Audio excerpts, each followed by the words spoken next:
actually, I should back up. There actually is something earlier than this. In 1928, Hubbard talks about having gotten a dental surgery and dying during that process. Now, whether he actually died or not, he had some kind of out-of-body experience. And he claimed to die, go to a place, tunnel of light, all that, where he was shown all the mysteries of the universe. They were all laid out like a smorgasbord, he said. And he saw all these answers to all these things. But then he got pulled back. They resuscitated his body and he got pulled back. And they tried to make him forget, but he said he didn't forget. And so he came back and he had this epiphany. And he thought that he had clued in on a secret of the universe or secrets of the universe that in his words, would, once he put it down on paper and he wrote this book, would outsell the Bible, would be like bigger than anything that had ever come before. This was literally his thinking as a result of this incident. This is looks like it's 1838, which was a few years before the U.S. entered World War II. So just to give people a sense for the year around. When yes, correct. He was 27, I think, at the time. Okay. So 38. And this was the book that was called Excalibur, or the Dark Sword. And this book, Hubbard later claimed, we don't have this book. Nobody's got it. I know literally 2 people who have even seen it. It's up in the archives of the Church of Scientology International, and nobody's seen hide or hair of it. Hubbard later, he tried to sell it to a bunch of publishers. Nobody wanted it. And so what he did was he put it away, and he walked off in a humph and sort of put it away. And then the war happened.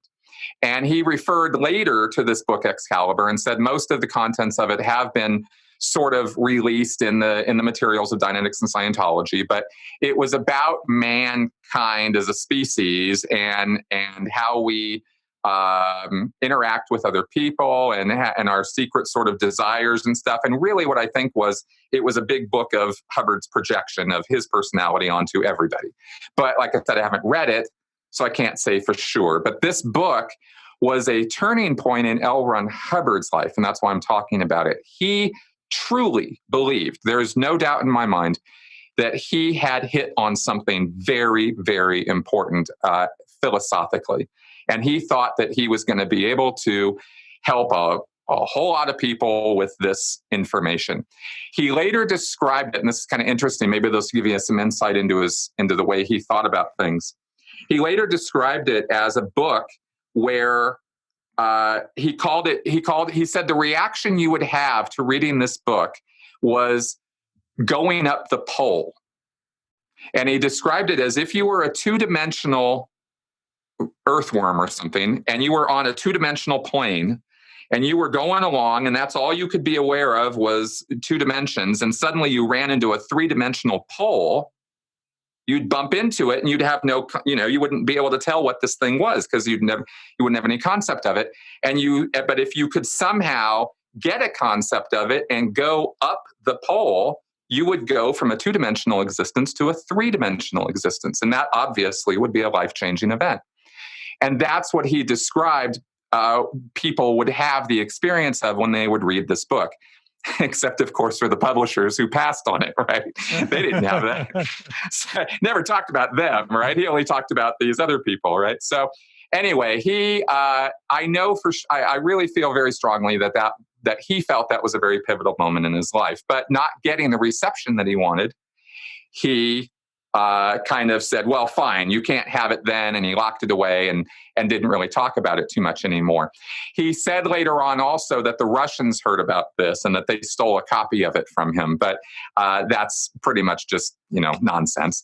There's really no evidence at all to back up his claims and lots of contradictory evidence to it, actually. So that happened in 1938. Then the war happens. And after the war... Can I just say 2 things?